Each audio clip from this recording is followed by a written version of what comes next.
My name is Chloe, and I'm 33. For my entire life, I've been cast in the role of the responsible one.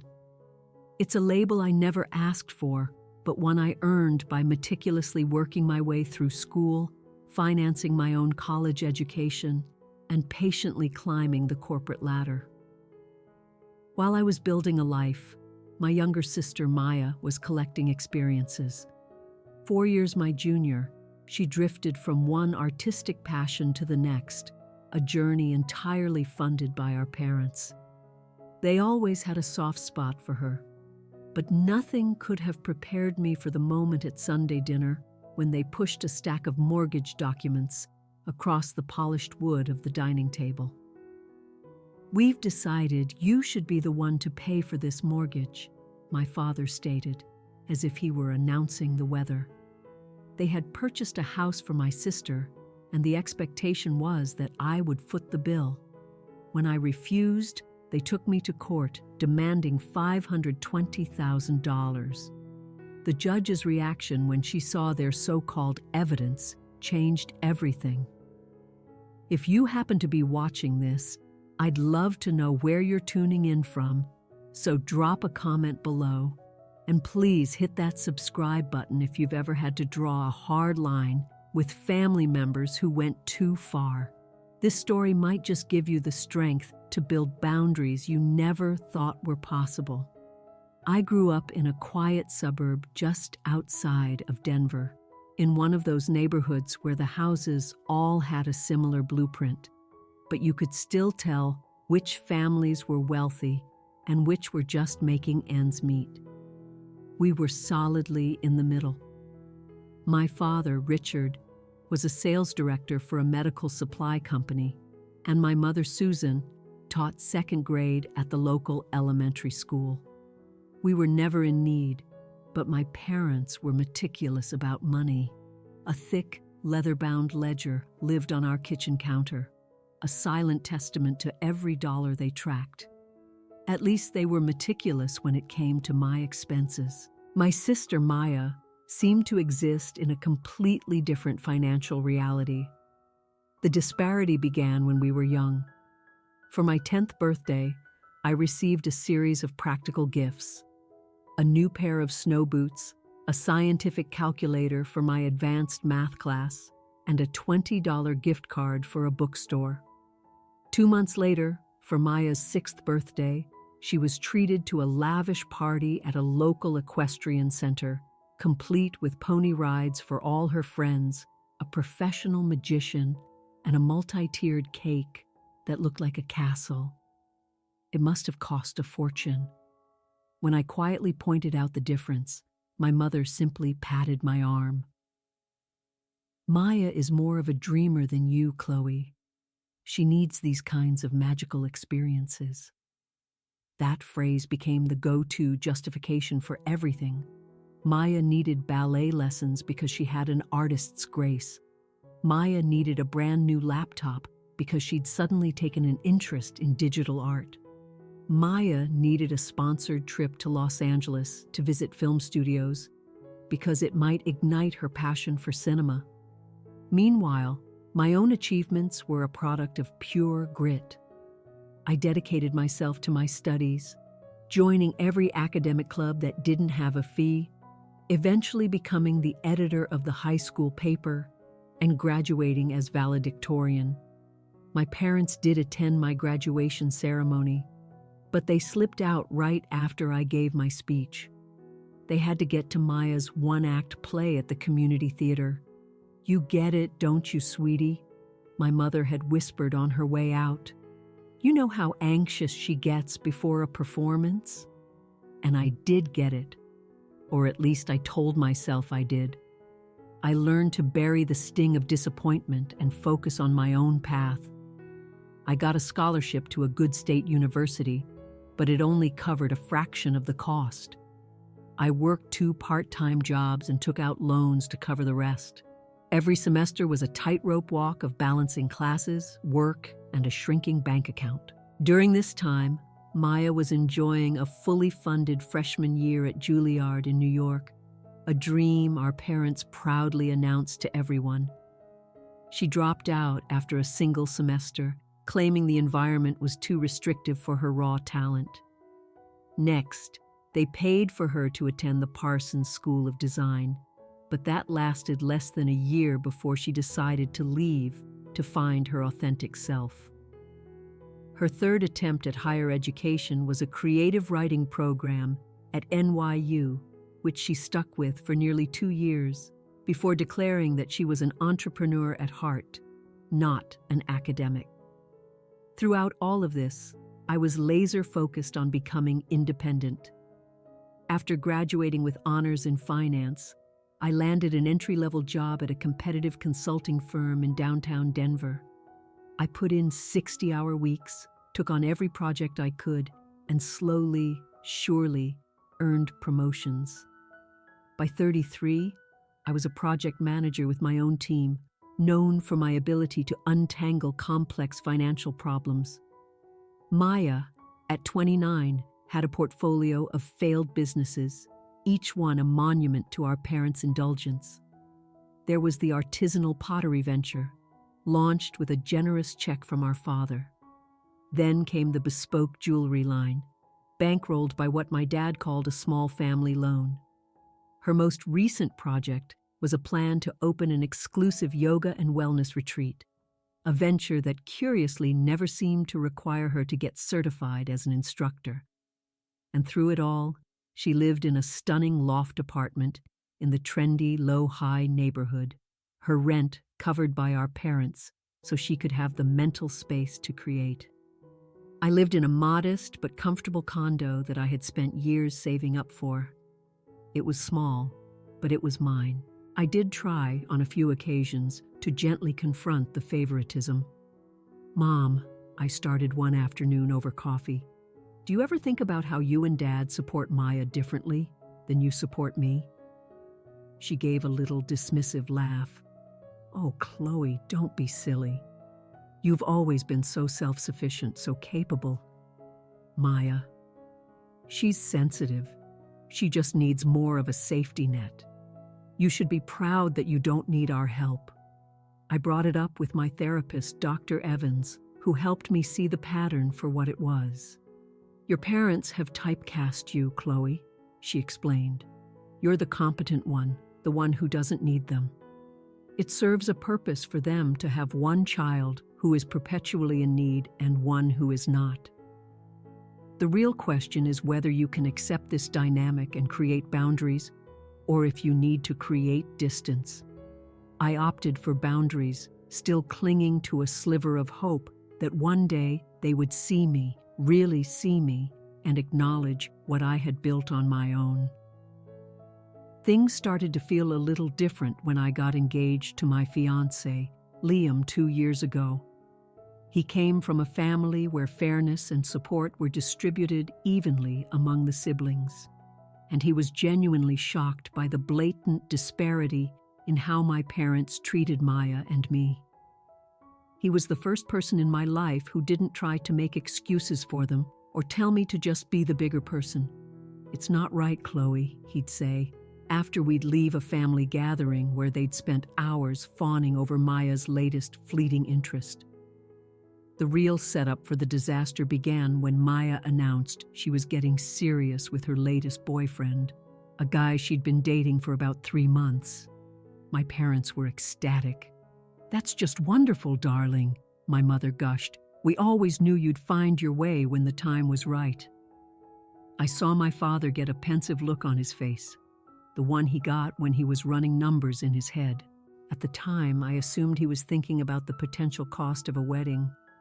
I had no earthly idea what they were actually plotting. The invitation for dinner came as a text from my mother. "Family dinner this Sunday at 6. We have some important matters to discuss. Please be on time." My first thought was that the important matters were about my wedding.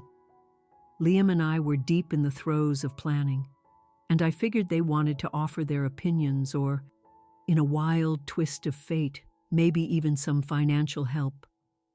They had, after all, mentioned more than once that they'd always envisioned Maya having her wedding at the opulent Broadmoor Resort. maybe, just maybe, they were finally realizing I was deserving of that same level of consideration. As it turned out, Liam had a last-minute work trip and couldn't make it, which, in hindsight, was a massive blessing. I arrived at their house at 6 o'clock sharp, carrying a bottle of my father's favorite single malt scotch as a peace offering. The atmosphere was almost unnervingly pleasant.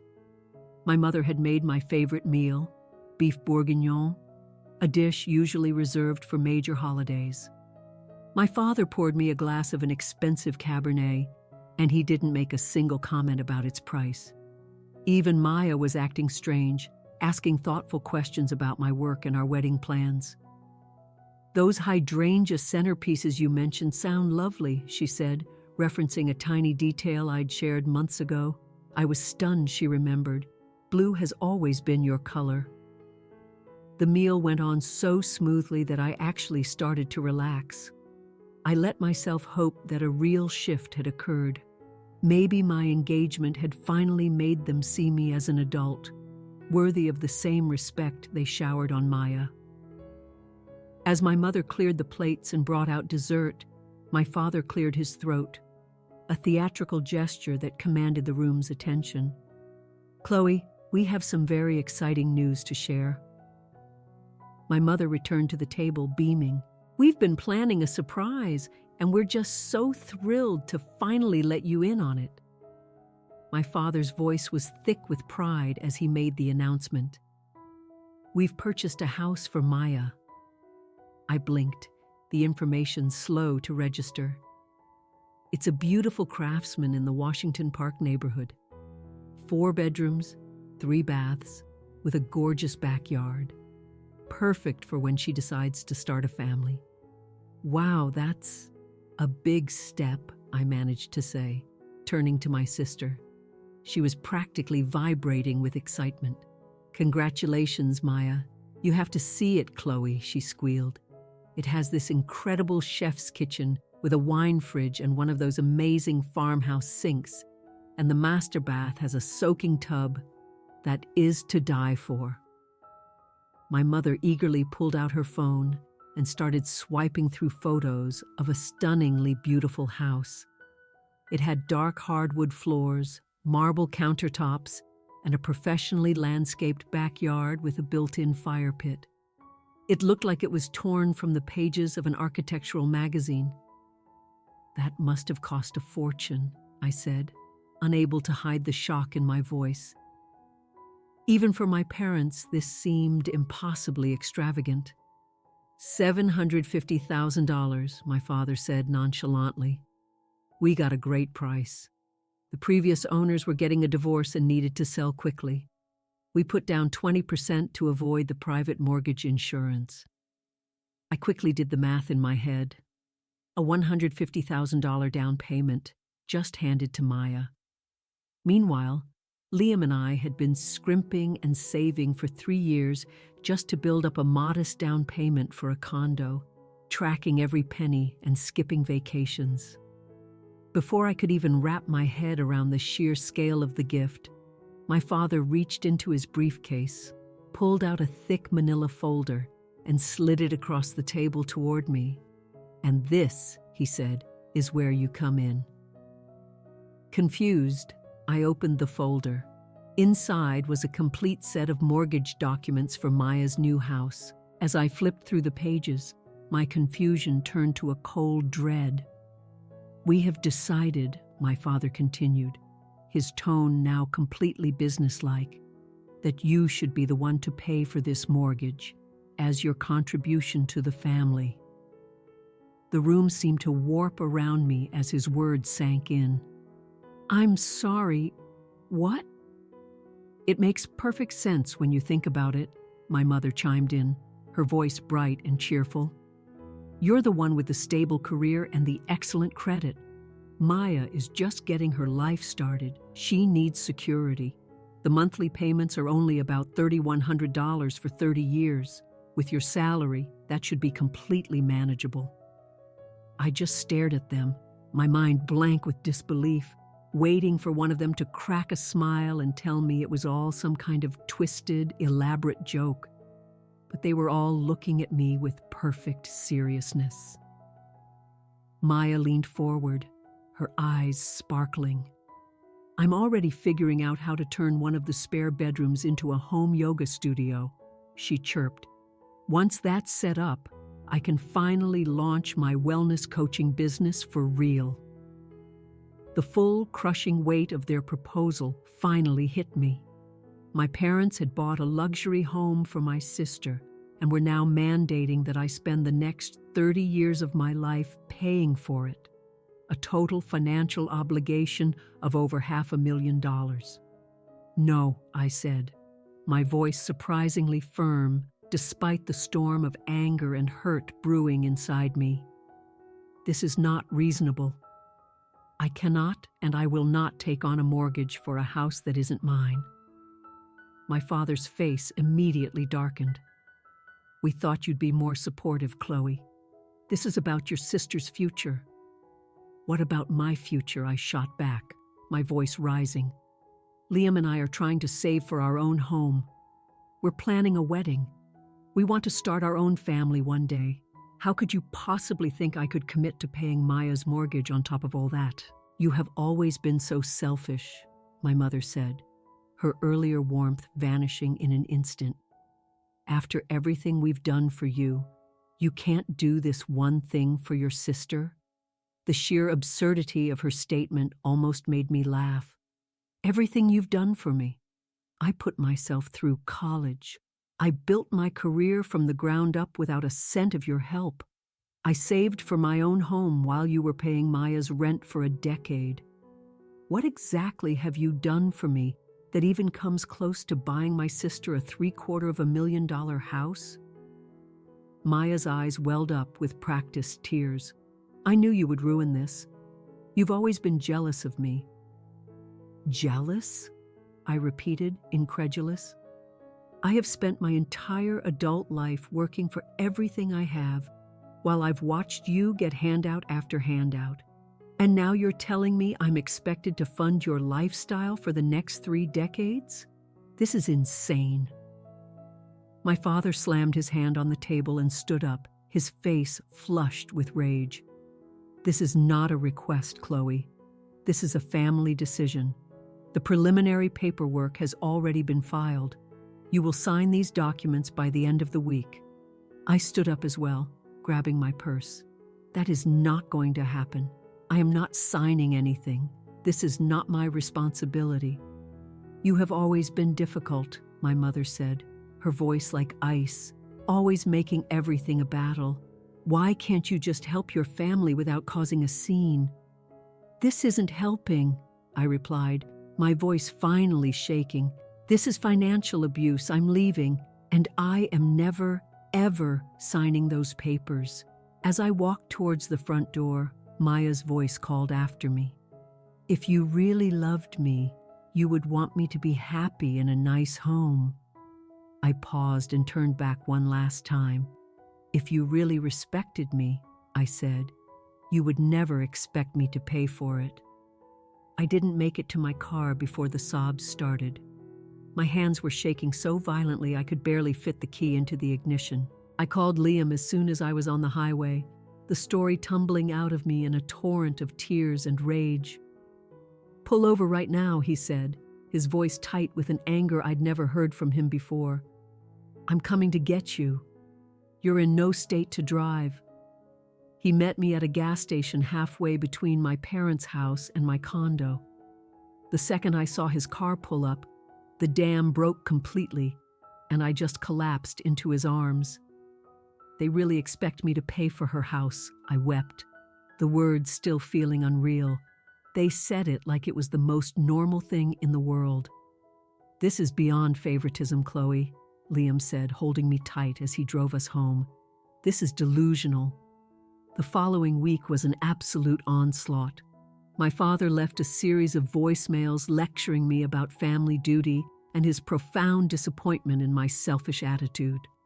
My mother sent a barrage of guilt-ridden texts about how I was breaking Maya's heart. Maya herself oscillated between tearful, pleading messages and furious, accusatory ones.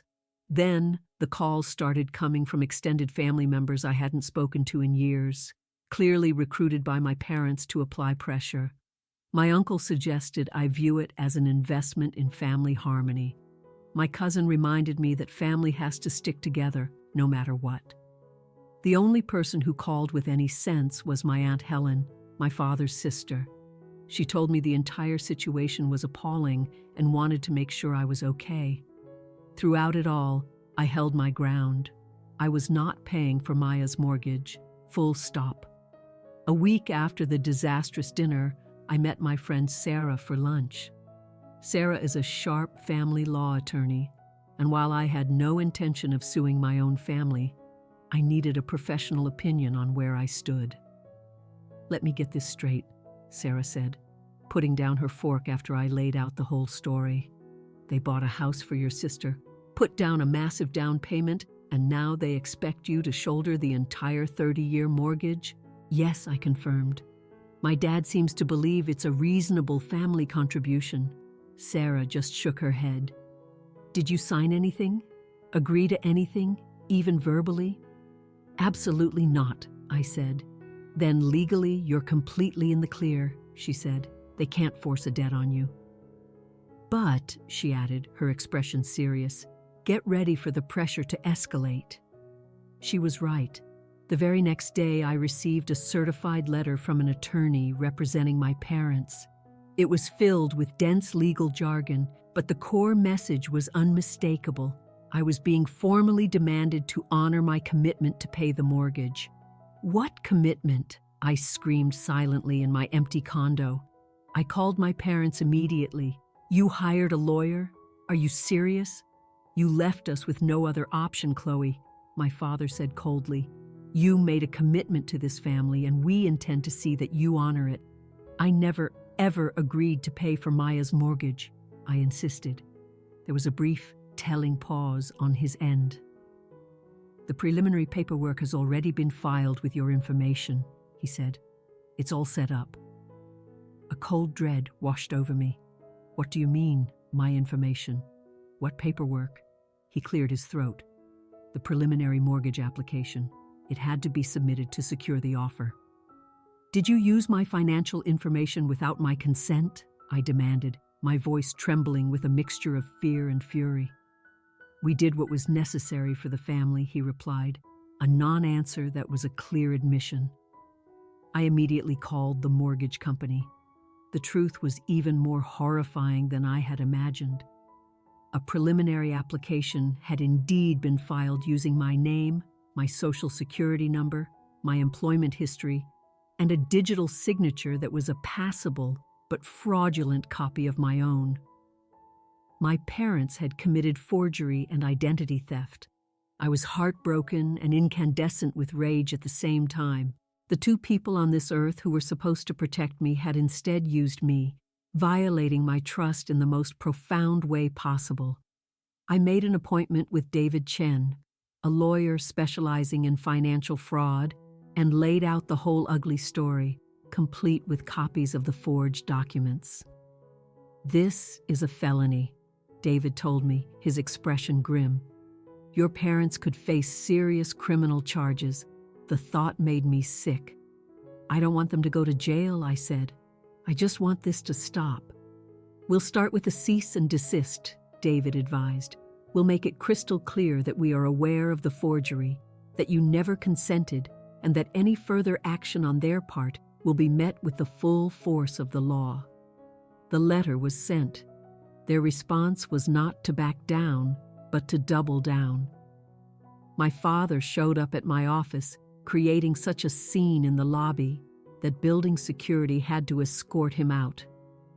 My mother started calling my boss, Olivia, claiming there was a family emergency and that I needed to fulfill my obligations.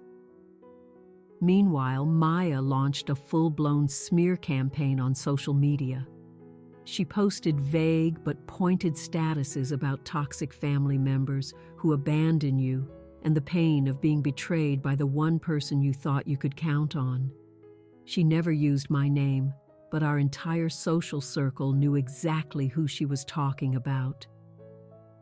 The toll on my mental health was immense. Wedding planning with Liam ground to a halt as we were constantly dealing with the stress of my family's campaign of harassment. I tried to keep it together at work, but my boss, Olivia, noticed. She called me into her office one afternoon.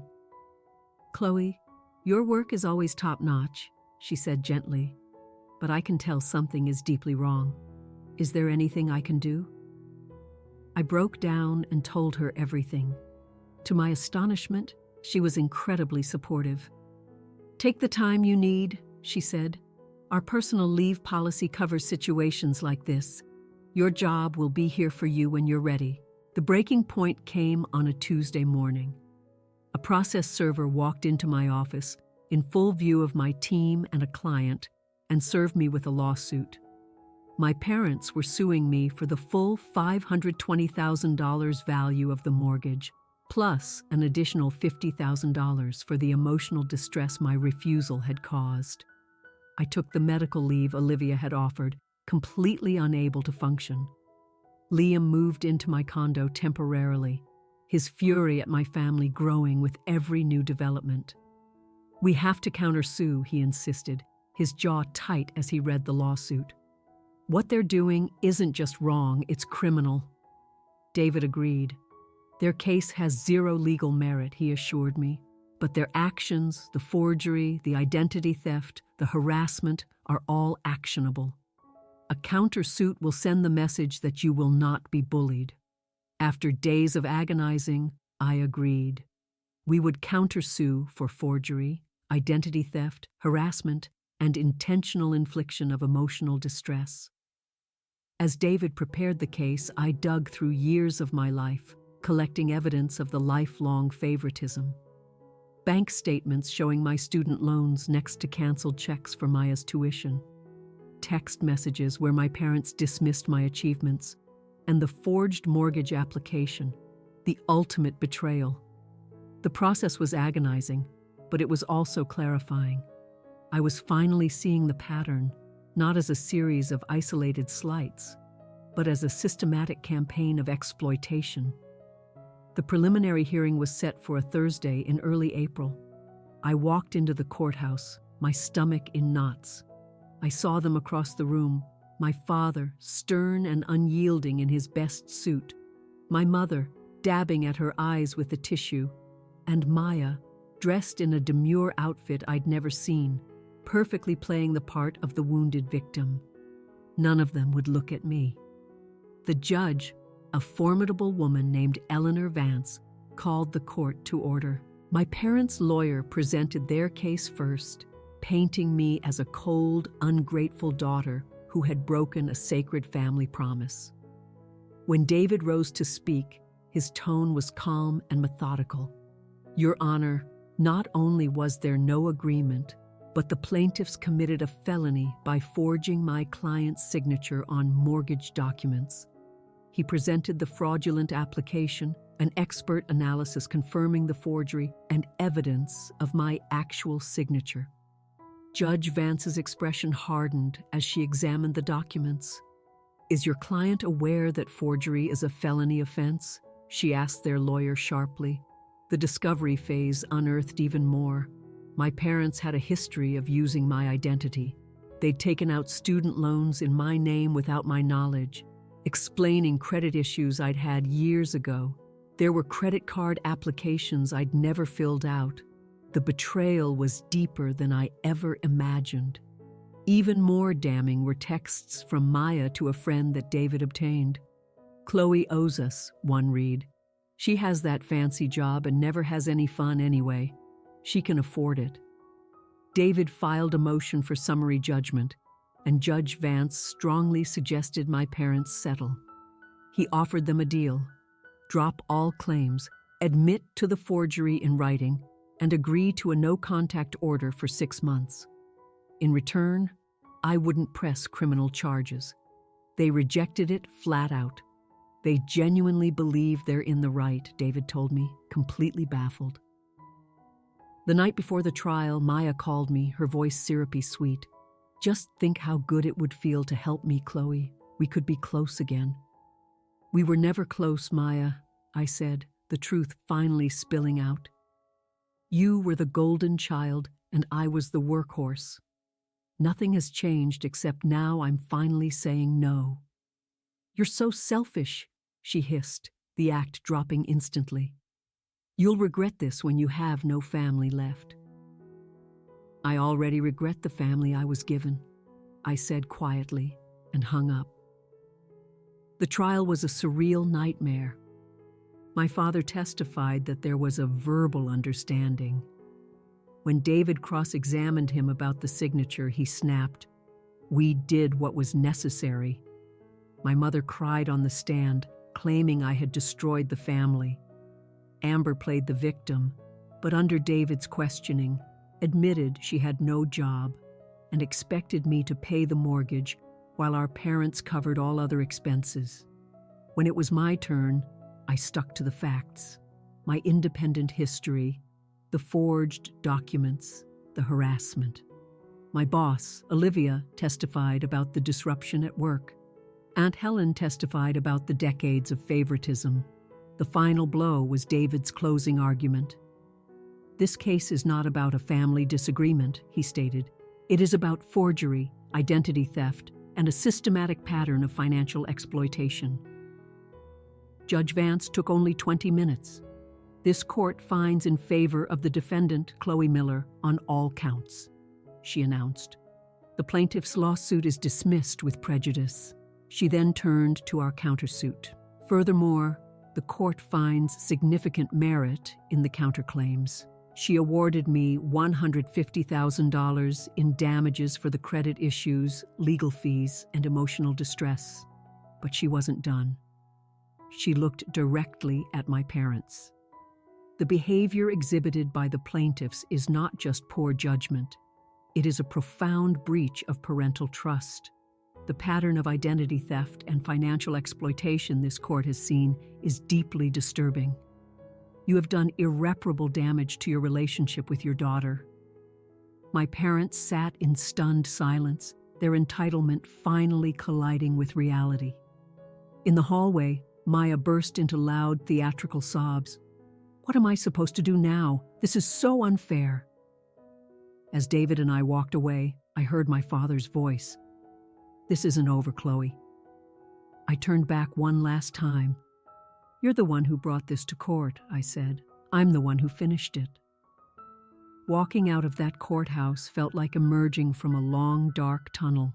I had won, but I had also lost the last shred of hope for the family I always wished I had. The weeks that followed were quiet. The harassing calls stopped. My parents, forced by liens David filed against their assets, sold their vacation home to pay the judgment. The house they bought for Maya was sold at a loss. Faced with the stark reality of needing to support herself, Maya got a job as a receptionist at a spa. It was a shock to her system, but it was also the beginning of her growing up. Liam and I finally got married. We didn't invite my parents or Maya. The risk of drama was too high. Instead, we filled the venue with people who truly loved and supported us. Aunt Helen gave a speech about chosen family that brought me to tears. It was a beautiful day, a day about our future, not my painful past. Months passed. I received a cautious letter from my father, not quite an apology, but a step away from his self-righteous anger.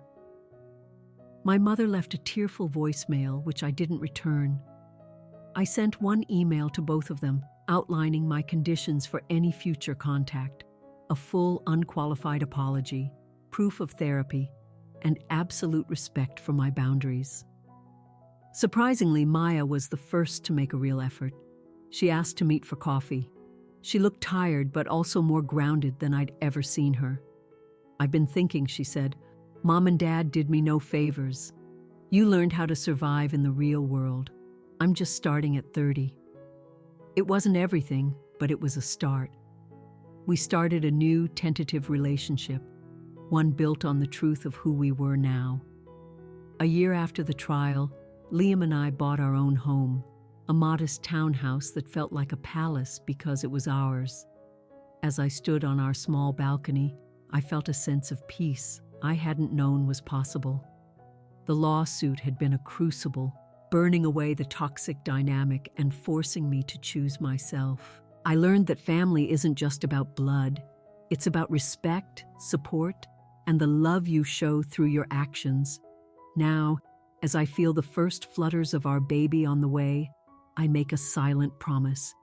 This child will know they are loved for who they are, not for what they can provide.